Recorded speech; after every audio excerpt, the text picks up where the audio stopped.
Salut à tous, rc.com 83. Donc, je vous fais une petite vidéo aujourd'hui sur ma façon de monter les amortisseurs Gmet de transition.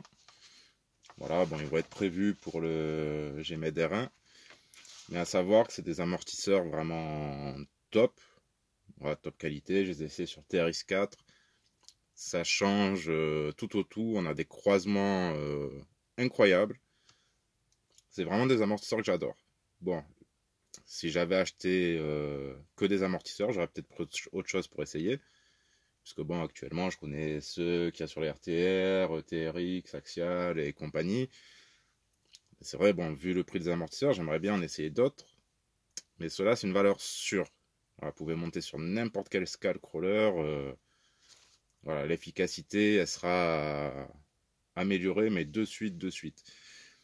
Alors pourquoi je fais cette vidéo, d'ailleurs que j'ai déjà fait, et bah, cette fois-ci je la refais en français, histoire de vous faciliter la tâche si vous avez un jour à les acheter, à les monter, puisque bon là c'est le kit Gmet R1, donc c'est normal qu'ils soient en kit, et même quand vous achetez ces amortisseurs, vous les recevez en morceaux, vous voyez, il y a les morceaux en plastique sur les grappes, donc vous les recevez démontés.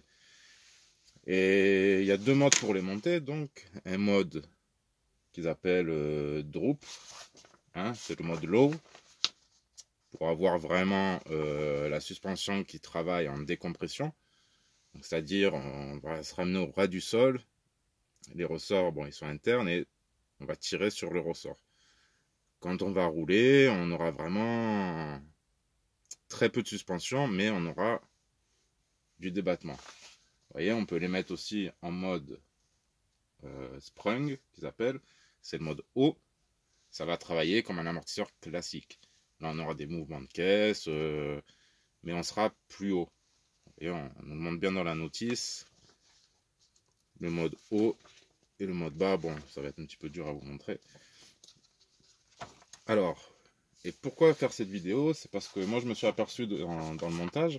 Bon, évidemment, là ils vont être montés en mode low, donc en mode bas, le mode droop. C'est qu'en mode droop, si on suit leur instruction, voyez, on vous fait monter tout l'amortisseur. Et à la fin, une fois qu'il est monté, on vous dit de monter la rotule à la fin. Mais quand on est en mode bas, on a très peu de place pour faire passer la pince et on est un petit peu en galère. Moi, ça m'est déjà arrivé. Et ces rotules, elles sont très dures à enfoncer. Vous voyez, alors, je vais vous prendre les matériaux pour mieux vous expliquer. Vous avez la tige d'amortisseur qui vous est livrée comme ça. La rotule, comme ceci, elle ira ici. Mais c'est une rotule plastique et le filetage, je suis même pas sûr qu'il soit fait à l'intérieur. C'est vraiment galère à faire rentrer dedans. Donc là, en le montant dès le début, ça vous permet, avec une pince, de choper. Bon, prenez avec un chiffon. Hein. Vous attrapez votre tige par le haut, là où il y aura les clips qui vont se mettre, et vous pouvez venir visser à votre aise. Ça change juste un petit peu la méthode voilà, de montage, mais ça va vous aider réellement. Alors voilà, maintenant imaginez, là je vais prendre le montage tel qu'il va faire. Bon, pareil, j'ai préparé ici, bon, ce petit support il vient des Tamiya, vous pouvez faire, faites les tenir comme vous voulez. De toute façon, il n'y aura pas beaucoup d'air dans ces modèles. Moi, je les ai remplis à l'avance, histoire que toutes les remontent. Voilà, je suis sûr. Vous remplissez vos 4 amortisseurs. Vous mettez votre rotule ici. Vous pouvez aussi, alors en mode low, vous avez le petit ressort qui vient se mettre en premier dans le corps d'amortisseur. Donc, il va se retrouver en haut. Hop. Il va dans l'huile, descend. Voilà. Il va aller prendre sa place tout seul. Nous, on va s'occuper de cette tige. Alors, vous voyez, ça, normalement, je vous dis, si vous suivez le montage, elle n'y sera pas de suite. Donc, on vous demande de faire ce petit capuchon. Vous allez voir, qui se compose alors, de deux petits joints toriques. Vous voyez qu'il faut au préalable passer dans l'huile. Donc, vous passez votre petit joint. Vous l'enfoncez délicatement au fond. Vous avez un petit spaceur en plastique, un petit écarteur qui vient se mettre entre deux. Pareil, je l'ai mis dans l'huile aussi, hein, ne les mettez pas à sec. Et le deuxième joint. Voilà. Ce petit capuchon vient se refermer comme ceci. Vous voyez, à l'intérieur, donc il y a les deux joints toriques et le spaceur. Petite parenthèse, puisque là je vous montre ça, travailler avec des gants. Ça, c'est vraiment pas un exemple à suivre, travailler sans gants. Disons, moi, je n'y arrive pas, donc je vous montre la méthode. Faites pas comme moi, mais enfin, faites la méthode, mais mettez des gants. Voilà, c'est très important quand on fait de la mécanique, on est sur des produits dangereux, nocifs. Bon, j'ai 20 ans de bâtiment, mes mains en ont pris dans tous les sens. C'est pas un exemple.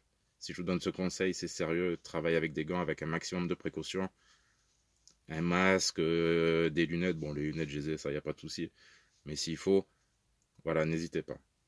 Donc, une fois qu'on a fait ce petit capuchon, donc on va mettre le filetage vers le haut, on fait passer la tige délicatement. Faites-la tourner quand vous la faites passer, soyez pas pressé. Vous voyez, elle est passée nickel. Hop. On va la ressuyer un petit peu.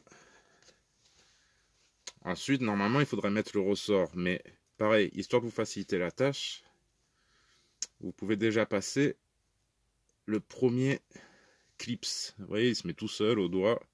Sinon, vous prenez la petite pince et vous le prenez un petit peu de travers. Voilà. Donc, vous passez ce premier truc et après, vous mettez le ressort. Voilà. Bon, ça change pas grand-chose de mettre ça avant ou après, mais vous êtes moins embêté avec le ressort qui est dessus. Donc, pour les pistons, c'est livré avec des 2, 3 ou 4 trous, si je me... Oui, c'est bien ça. Le piston, je sais même plus comment ça s'appelle, ce petit truc blanc. La membrane ou peu importe. Non, c'est pas la membrane. Ouais, c'est peut-être le piston. Enfin, bref. Vous venez mettre ça dans le bon sens. Bon, il a l'air pareil des deux côtés. Donc là, je mets un 3 trous sur le schéma, c'est indiqué 2 trous. Bon, je préfère mettre celui-là. Et vous venez clipser ceci.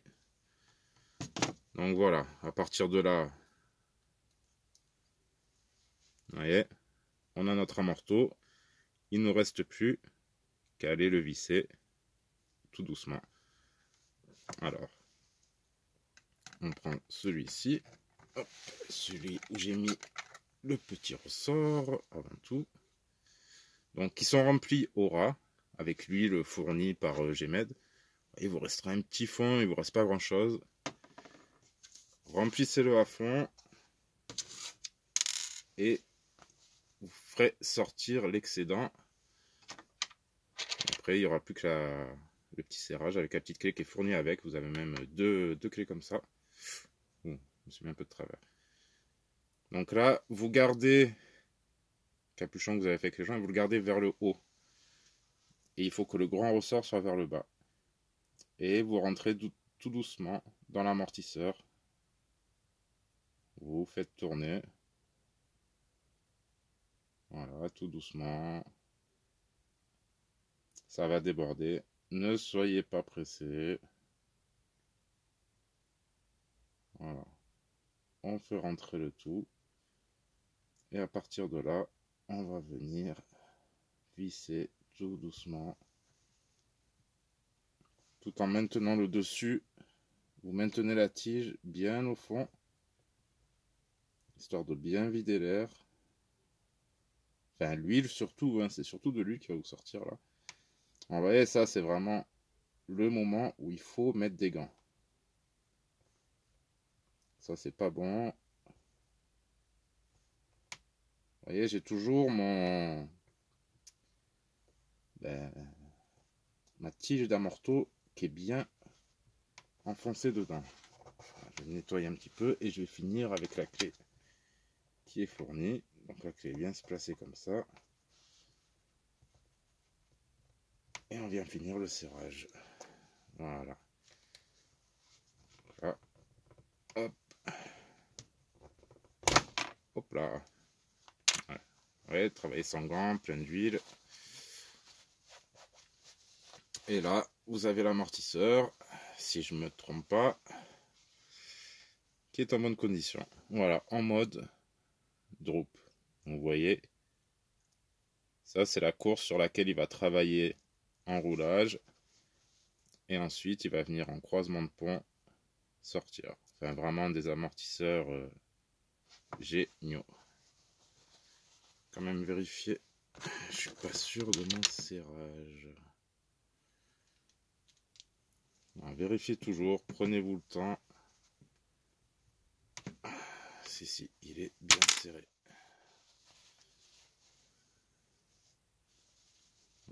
J'espère qu'il ne fuit pas. Pareil, bah alors, quand vous démontez, vous allez avoir toutes ces pièces qui servent pour les amortos, à part ces gros... Enfin, ça, c'est plus pour les amortos, c'est des coupelles pour amortos classiques.